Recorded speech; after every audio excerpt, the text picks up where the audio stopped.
Olá, sejam todos bem-vindos. Eu sou o professor Larbac Soares. Essa é mais uma aula de desenvolvimento orientado a objetos. Na aula de hoje vamos falar sobre o operador final.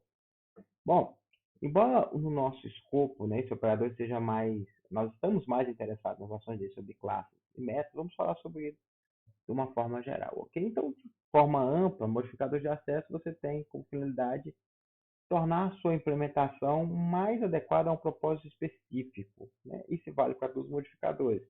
Eu coloco lá um atributo com private porque aquilo é mais adequado ao que eu estou fazendo. Eu preciso que alguém não tenha acesso àquele modificador. Isso também, obviamente, vai servir para o final.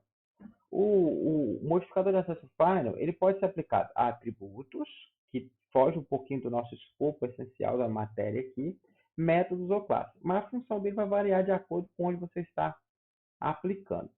Quando você aplica esse atributo quando você aplica esse modificador a um atributo, ele vai transformar aquele atributo em uma constante. Se nós fôssemos comparar com uma programação estruturada, você tem ali variáveis e constantes, né? Então, se você for comparar ali, o atributo seria uma variável.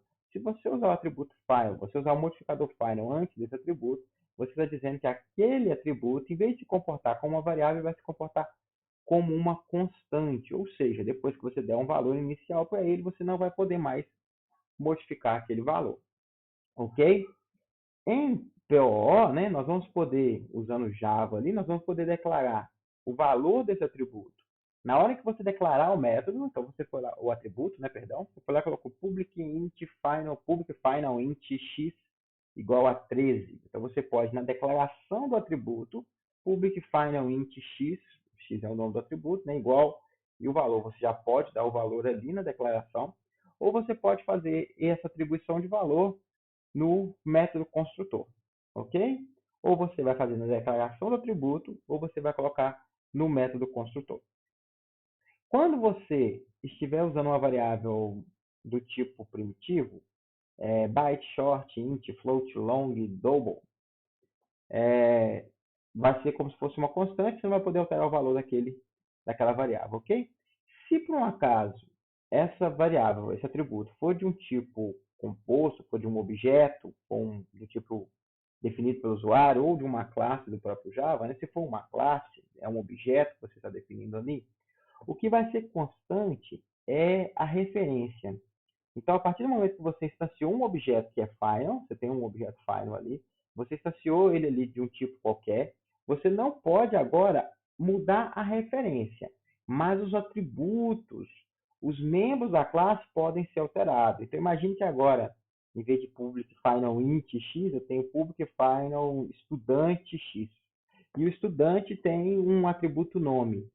Embora o X já foi associado com o new estudante, então eu não posso mais mudar essa referência, não posso associar o X para outra coisa, o estudante, o X.nome pode mudar o valor, ok? O que fica preso à referência e não os membros da classe.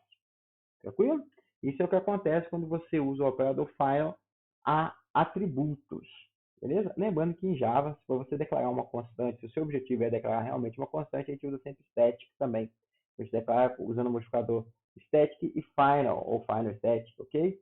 Para você ter ali o mesmo valor, o valor fixo e o valor para todas as ocorrências do objeto.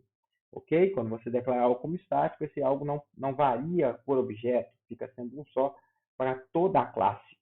Então, todos os objetos daquela classe vão ter o mesmo valor. Só um detalhe a mais, nosso foco hoje não é o operador static. Ok? Então, quando você usa o atributo, o modificador final a um atributo, esse atributo vai virar uma constante.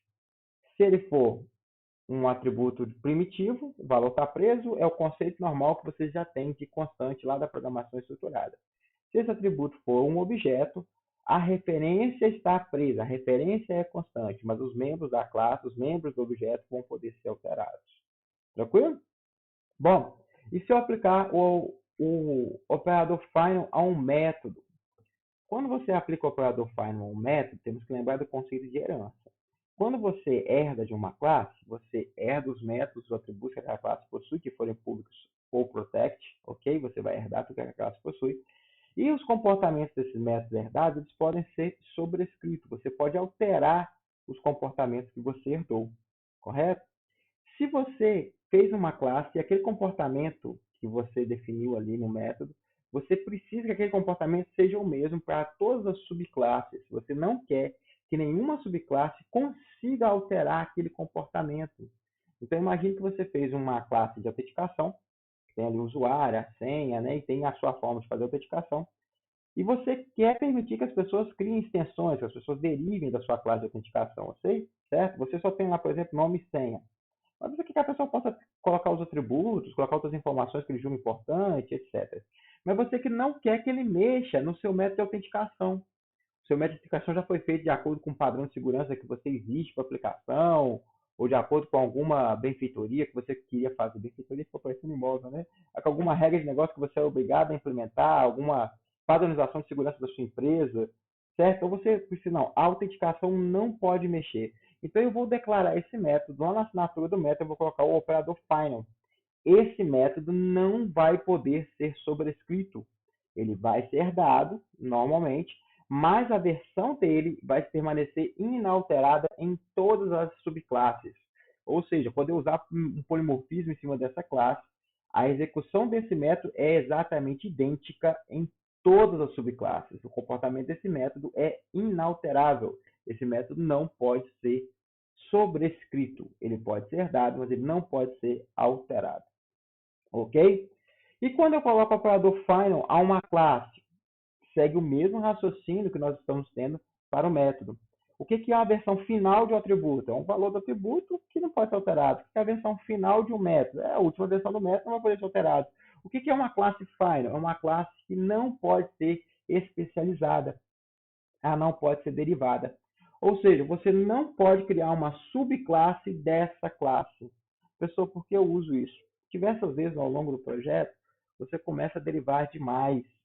E às vezes você está fazendo uma classe que é muito específica, às vezes você tem uma característica já muito feita sob demanda e você quer garantir que ninguém vai continuar dali por questões de design, para garantir uma maior legibilidade do código, certo? Então você não quer que ninguém crie uma subclasse daquela classe que você está criando. Aí você vai definir essa classe como sendo uma classe final. Ninguém vai poder herdar dessa classe. Por exemplo, a classe string, que foi feita para representar um tipo primitivo, né? Ela é uma classe final. Você não pode criar você não pode criar uma subclasse de string. Você pode criar uma subclasse de char. Você pode criar a classe wrapper char, ok? Você pode criar uma classe, você pode criar uma subclasse de qualquer classe que você definiu que não é final. Mas uma classe que já é definida como final, você não vai poder. Acabei de lembrar, acho que char não tem classe wrapper. Mas enfim, integer. Integer tem a classe wrapper, que é a classe wrapper do int, né? Você pode criar uma subclasse dela. Mas você não pode criar de string porque string é uma classe final. Alguém fez o string, pessoal, isso aqui está pronto e ninguém pode derivar isso. Ninguém vai criar uma nova versão disso. Vai ser só isso. Se você quiser dar, herde de quem eu herdei e faça a nova implementação. Então você declara uma classe final quando você precisa no seu projeto que ninguém vá herdar dessa classe. Ok? Bom, como eu disse a vocês, esse operador ele é bem tranquilo, né? Esse operador é bem simplesinho. Quando você coloca esse operador em um atributo, o atributo vira constante. Você vai inicializar esse atributo ou no método construtor ou na declaração do mesmo e ele não vai ser alterado. Quando você usa eu falo atributo toda hora, né? Mas não é atributo não. Quando você usa esse modificador, o file é um modificador. Quando você usa esse modificador em um atributo constante, quando você usa esse modificador em um método, esse método não pode ser sobrescrito. E quando você usa esse modificador em uma classe, a classe não vai poder ser herdada. Obviamente, eu posso declarar um método como abstrato e final? Não. Por que não? Porque a função de um método final é não ser sobrescrito. A função de um método abstrato é ser sobrescrito. Da mesma forma, eu não posso ter uma classe abstract final. Por quê? Porque a classe abstrata está ali para ser sobrescrita, ela está ali para ser herdada, né? E ter seus métodos sobrescritos. A classe final está ali para não ser herdada. Então, as duas coisas são antagônicas. Eu não posso ter as duas coisas. Ok? Eu vou fazer mais um vídeo, mais uma aula sobre esses métodos, agora com uma implementação mais prática e tal, passamos os conceitos nessas. Eu vou colocar o próximo vídeo mostrando os exemplos ali no Raft, montando um códigozinho pra gente, beleza? Muito obrigado a todos e até a nossa próxima aula.